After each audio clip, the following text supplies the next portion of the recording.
Olá pessoal, estamos aqui com mais um vídeo no canal Vinícius Nunes Psicologia e vamos falar de um tema que está muito presente na sociedade, principalmente em relação a pais, né? Pais e filhos, que é a questão do transtorno de déficit de atenção e hiperatividade.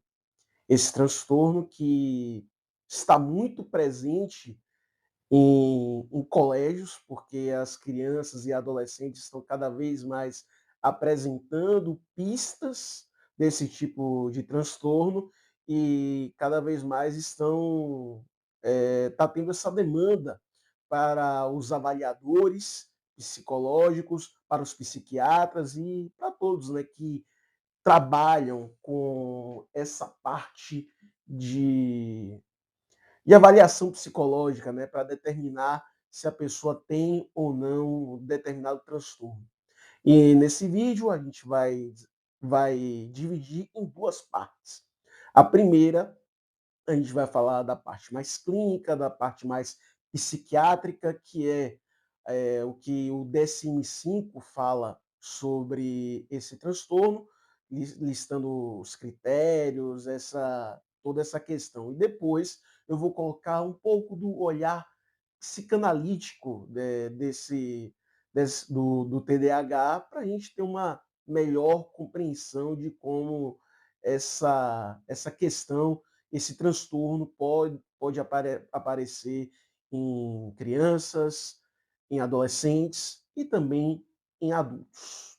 Para começar, o TDAH é dividido em duas partes, que primeiro tem a questão do déficit de atenção e a segunda parte, que é a hiperatividade. Vou trazer um pouquinho aqui o que o DSM-5 traz, né? Vou pegar uma pesca aqui rapidinho e vou trazer aqui alguns critérios do DSM-5, né?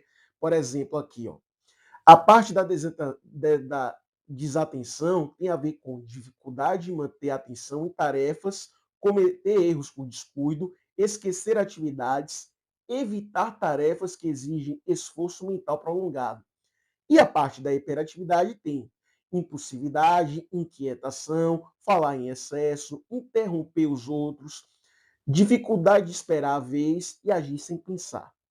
O manual diz que os sintomas devem estar entre os deve começar pelo menos na idade de 12 anos, né, ou seja, a questão da puberdade, início da adolescência, que normalmente a criança, coloca, né, esses sintomas aí, fica mais nítido quando a criança tem mais ou menos 10, 11, 12 anos, mas também pode aparecer antes, né? Então, cabe muito os pais terem muito esse cuidado, né? E a questão de um diagnóstico tardio pode dificultar muito a vida das pessoas, né? Porque como é uma doença que os psicólogos chamam de egossintônica, ou seja, que a pessoa não entende que tem algo errado, apenas viaja, ou apenas tem não consegue concentrar, né? Tem aquela fase aí de não conseguir se concentrar, ela não percebe que tem algo errado, né? Os outros que normalmente que percebem que essa pessoa tem alguma questão que pode ser ou não o tal do TDAH, né?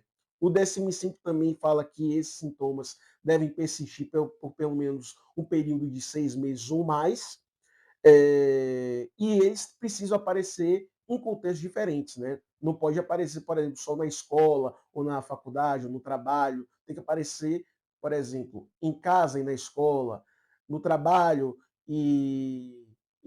na faculdade, e por aí vai. Tem que ter pelo menos mais de um contexto para a gente cavar que é o TDAH, né?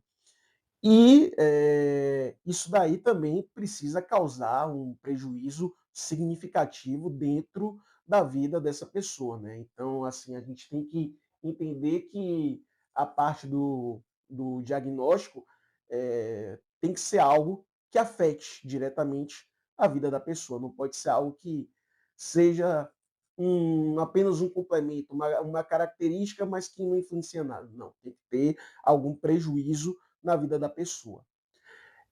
Mas antes de falar um pouco da parte psicanalítica, eu gostaria de fazer uma observação sobre essa questão do TDAH. Muitas vezes a gente está tendo muito diagnóstico disso, a gente está tendo muita demanda por uma avaliação psicológica, querendo esse laudo. Isso porque vivemos em uma sociedade que o imediatismo toma conta, né? Tudo é para já, tudo é para agora, tudo a gente pega o celular e resolve. Então, a gente tem uma dificuldade de esperar cada vez mais, né? E muita gente pode interpretar essa questão de não conseguir ficar entediado, de não conseguir esperar pelas coisas, como algo da hiperatividade, quando na verdade é uma construção, é uma criação com a criança ou adolescente, nós mesmos tendo a formação de ter tudo de maneira imediata. Eu acho que é muito reflexo da nossa sociedade contemporânea, de tudo muito rápido, de tudo para agora, dessa ânsia de das coisas serem já, contribui muito para que exista uma demanda por esse tipo de diagnóstico. Né? E sobre a parte da atenção, bem, a gente tem muitas coisas que tiram a nossa atenção, né? O celular mesmo, toda hora é uma notificação, toda hora é uma rede social, é um story, é algo que pode tirar a nossa atenção, né? Muita coisa acaba tirando a atenção. A gente não tem, em média, né, as últimas pesquisas, os últimos artigos publicados nas revistas de saúde, de medicina, de psicologia, mostram que cada Agora eu vou falar um pouco da parte psicanalítica, desse vídeo, né, que é justamente 2 partes, né. A parte do déficit de atenção, a psicanálise freudiana acredita que, essa questão do imediatismo, que a gente tem tido na sociedade e até na criação dos próprios filhos na atualidade, faz com que a gente se constitua como seres humanos que estão em busca do desejo incessante. A gente está sempre buscando prazer, buscando desejo, a gente não consegue viver sem ter uma satisfação. Então é tudo muito imediato, é tudo muito forte, é tudo sempre sobre grandes sensações, e a psicanálise acredita que isso faz com que as pessoas percam o foco de coisas que não sejam tão empolgantes, de momentos que não sejam tão interessantes, que não sejam tão grandiosos para aquela pessoa, né? Ou seja, a tolerância está cada vez menor. Então, acho que a psicanálise traz isso com muita sabedoria, principalmente os pós-freudianos, né, que conseguiram fazer uma interpretação de Freud colocando no contexto atual, né, que é algo bastante interessante que muita gente como Lacan fez, como Melanie Klein, como Bion, entre tantos outros, Winnicott e tantos outros, né, falam dessa questão. E a questão da hiperatividade meio que casa com isso, só que de uma outra forma, que a gente não consegue suportar a angústia, o tédio, a reflexão, o olhar para nós mesmos e ver o que faz falta.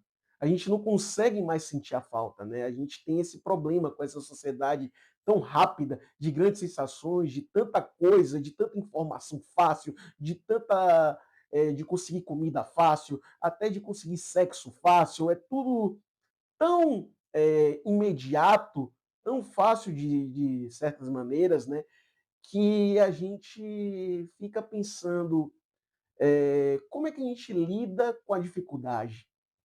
E aí vem a questão da hiperatividade ter que fazer o tempo todo alguma coisa para não ficar aquele vazio, né? Não ficar aquele espaço para reflexão. Então, um dos desafios para nós como seres humanos e também para os pais, é fazer com que, no caso, você mesmo aprenda a lidar com o tédio, com momentos de reflexão, com momentos de silêncio, para entender um pouco da sua angústia, para entender um pouco da sua demanda. E assim, os pais têm que passar para os seus filhos, né? Que nem tudo é imediato. Você tem que saber lidar, você tem que saber que tudo tem o seu tempo, que você não tem que ter tudo já. É saber esperar. Então, acho que um dos maiores desafios, né, nessa questão do TDAH é fazer com que as pessoas entendam que muitas vezes a pessoa não tem o transtorno, não tem o diagnóstico. Quando tem o transtorno, tem um diagnóstico, e é algo de fato real, que você vai ter que tratar, né? Tem a terapia, tem a medicação, tem todo um tratamento interdisciplinar, multidisciplinar, para fazer esse tratamento. Mas muito dessa demanda por esse diagnóstico de TDAH vai muito também dessa questão da sociedade não estar, ainda está se adaptando a essa rapidez de informação. Tá certo? E antes de terminar esse vídeo, faço duas sugestões. A primeira é o filme Mommy, que é um filme de 2014 que conta a história de uma mãe solo, que tem que cuidar de um filho que tem déficit de atenção e mostra todas as dificuldades dessa criação, né? Até porque a criança é adolescente, né? E você sabe que adolescente é sempre muito difícil, e a mãe ainda tem que lidar com a criação sozinha, com um adolescente que tem déficit de atenção. E minha sugestão de livro é o livro Mundo da Lua, de Paulo Matos, de 2020, que ensina muito sobre essa questão do TDAH, tá certo? Então, mais uma vez, peço que vocês se inscrevam no canal, que comentem, que curtam, que compartilhem e principalmente se inscrevam, né? Porque estamos muito perto dos 400 inscritos, ou seja, estamos ainda mais perto da marca de 1.000 inscritos, né? Que é a nossa marca que a gente está tentando buscar, pelo menos, se não nesse ano, pelo menos no primeiro semestre do ano que vem. Então, conto com a ajuda de vocês e tchau!